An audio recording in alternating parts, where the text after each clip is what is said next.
نحمده ونصلي على رسوله الكريم اما بعد۔ معزز سامعین، ہر آدمی غریبی سے، فقیری سے، مفلسی سے گھبراتا ہے اور مالدار بننا چاہتا ہے۔ کیا آپ جانتے ہیں کہ اصل مفلس کون ہیں، اصل غریب کون ہیں؟ اللہ کے نبی صلی اللہ علیہ وسلم کی حدیث ہے۔ حضرت ابو ہریرہ رضی اللہ تعالیٰ عنہ روایت کرتے ہیں کہ رسول اللہ صلی اللہ علیہ وسلم نے ایک مرتبہ صحابہ سے پوچھا، کیا تم جانتے ہو کہ مفلس کون ہیں؟ صحابہ نے عرض کیا کہ ہمارے نزدیک تو مفلس وہ شخص ہے جس کے پاس کوئی درہم، کوئی پیسہ، کوئی دنیا کا سامان نہ ہو۔ ظاہر سی بات ہے کہ ہمارا بھی یہی جواب ہوگا، ہمارے دماغ میں بھی یہی بیٹھا ہوا ہے کہ جس کے پاس مکان نہ ہو، جس کے پاس گاڑی نہ ہو، جس کے پاس نوکروں کی ریل پیل نہ ہو، جس کے پاس جینے کے سامان نہ ہو، جس کے پاس موبائل نہ ہو،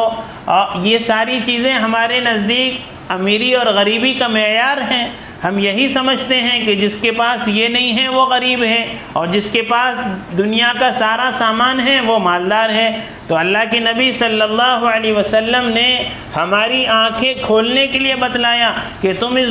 دنیا کے دھوکے میں نہ پڑو کہ یہ دنیا کا سامان مالداری ہے اور دنیا کے سامان کا نہ مل جانا غریبی ہے، اس دھوکے میں نہ پڑو، بلکہ سنو اور غور سے سنو کہ مفلس وہ نہیں ہے جس کے پاس مال دولت اور سامان نہ ہو، اس لیے کہ دنیا کی زندگی ٹیمپریری ہے، وقتی ہے، ختم ہونے والی ہے۔ یہ دھوکے کا گھر ہے، یہ مکڑی کا جالا ہے، اس کی حیثیت اللہ کے پاس مچھر کے پر کے برابر بھی نہیں ہے۔ اگر کسی کو ساری دنیا ملی تو کیا ملا؟ موت پر سب چھوٹ جائے گا۔ تو اللہ کے نبی صلی اللہ علیہ وسلم نے فرمایا، سنو، مفلس وہ نہیں ہے جس کے پاس دنیا کے سامان نہ ہو، بلکہ میری امت کا مفلس وہ ہے جو قیامت کے دن بہت ساری نمازیں، روزہ، صدقہ، زکوٰۃ، خیرات اور مقبول عبادتیں لے کر آئے گا۔ عمرے پہ عمرے ہیں، حج پر حج ہیں، اور بہت سارے نیک کام اس کے جو ہے نامے اعمال میں موجود ہیں، اور یہ سب لے کر اللہ کی بارگاہ میں جا رہا ہے۔ اس کا دماغ یہ کام کر رہا ہے کہ میں نے تو اتنے عمرے کیے ہیں، میں نے تو اتنے حج کیے ہیں، میں نے تو اتنے غریبوں کی مدد کی ہے۔ لیکن یاد رکھیے، نیکی کمانا بھی ہے، نیکی بچانا بھی ہے۔ جیسے عبادات سے دین زندگیوں میں آتا ہے، ایسے ہی معاملات کی خرابی سے دین زندگیوں سے نکل جاتا ہے۔ اس سے پہلے بھی میں نے ایک مثال عرض کی تھی کہ ایک اللہ والے کی کہ وہ کار میں سفر کر رہے ہیں اور دیکھا کہ کار میں ایسی چالو ہے لیکن ٹھنڈک نہیں ہو رہی ہے، تو لوگ پریشان ہیں کہ بھائی کار چالو ہے، ایسی چالو ہے، پھر ٹھنڈک کیوں نہیں ہو رہی ہے؟ تو پوچھا دیکھو کہیں کسی جانب کا ونڈو کا گلاس تو کھلا ہوا نہیں ہے، تو دیکھا کہ ونڈو کا گلاس کھلا ہوا تھا، تو اللہ والے نے آہ بھری اور فرمایا کہ ہمارا حال بھی یہی ہے کہ ہم نیکیوں کا ایسی چالو کر لیتے ہیں اور گناہوں کا ونڈو بند نہیں کرتے، جس کی وجہ سے جتنی کماتے ہیں سب کے سب ضائع ہو جاتی ہیں۔ تو اللہ کے نبی صلی اللہ علیہ وسلم نے فرمایا کہ میری امت کا مفلس وہ ہے جو قیامت کے دن بہت سارے اعمال، ڈھیر سارے اعمال لے کر آئے گا، لیکن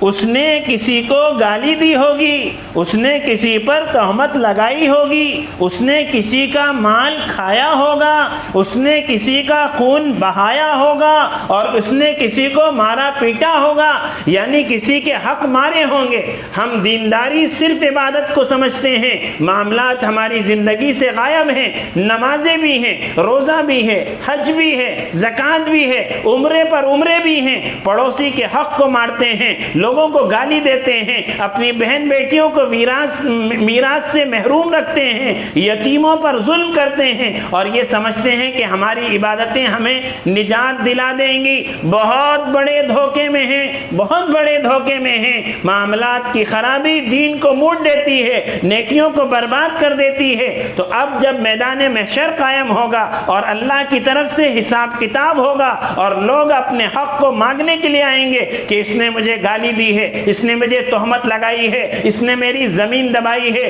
اس نے فلاں موقع پر مجھ کو مارا ہے، تو اب وہ میدان محشر ہے، وہاں کالے کوٹ والے وکیل نہیں ہیں، وہاں خاکی وردی والی پولیس نہیں ہے، وہاں دنیا کی عدالتیں نہیں ہیں، وہاں پیسہ کھا کر جھوٹے فیصلے کرنے والے جج نہیں ہیں، وہاں پیسہ کھا کر جو ہے لوگوں کو فرار کر دینے والے پولیس والے نہیں ہیں، وہاں جھوٹ کو سچ لکھ دینے والے وکیل نہیں ہیں، وہاں اللہ وکیل ہے، وہاں اللہ جج ہے، وہاں روپیہ نہیں ہے، وہاں نوٹ نہیں ہے، وہاں ووٹ نہیں ہے، وہاں رشوت نہیں ہے، وہاں کا جو بدلہ ہے وہ صرف اور صرف اعمال سے ہے۔ لوگ آئیں گے، اپنے مطالبات لائیں گے، اس نے میرے ساتھ ایسا کیا، اس نے میرے ساتھ ایسا کیا، تو اب دینے کے لیے سوائے نیکی کے دوسری کوئی چیز نہیں ہے، وہاں بدلہ نیکیوں سے دینا ہے۔ زمین دبائی ہے تو نیکیاں دینا ہوں گی، گالی دی ہے تو نیکیاں دینا ہوں گی، حق مارا ہے تو نیکی دینا ہوگی،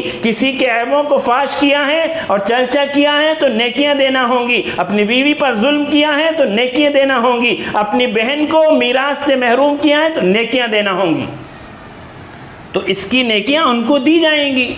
اور پھر ایک وقت ایسا آئے گا کہ اس کے پاس کی جو نیکیاں ہیں وہ ساری کی ساری ختم ہو جائیں گی، اور مطالبہ کرنے والے ابھی بھی باقی ہیں، وہ آتے رہیں گے۔ تو اب کیا ہوگا کہ اب تو نیکیاں ہیں نہیں، تو بدلے میں ان لوگوں کے گناہ اس کے اوپر ڈال دیے جائیں گے۔ تو وہ جو عمرے پر عمرے کر کے گیا تھا، حج پر حج کر کے گیا تھا اور نیکیوں کے پہاڑ کے ساتھ آیا تھا،